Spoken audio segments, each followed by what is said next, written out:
Hello everyone, welcome to Talented Developer. Till now we have learned less than and greater than. In this video we are going to see how to use as a combined query. So suppose you need to find the user, those who is reading in class 6, class 7 and class 8 only.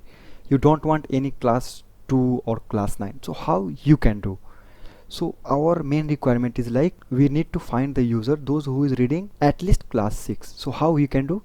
Just we have to come and we have to enter the field name. So what is our field name?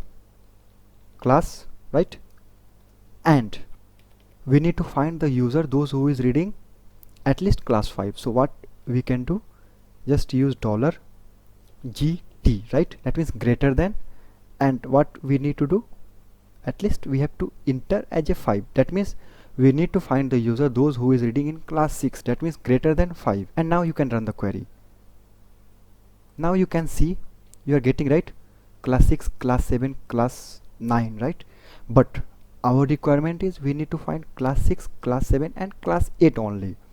So now what we have to do? We have to enter greater than 5 and comma $LT less than 9, right? Now you can run. So once you will run, you can see here class 6, class 7, class 8.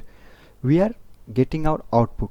So you can also achieve in another way, like you can use greater than and equal to class 6 and less than equal to class 8.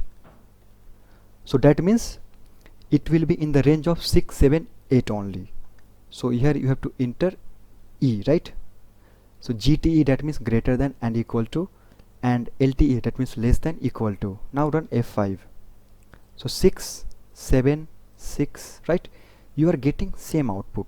So you understand how to use less than and greater than as a combined way. In upcoming tutorial I am going to show you how to use both, but will perform and or operation also. So we have also learned what is and or. We also understand what is greater than and less than. Now we are going to combine both of them.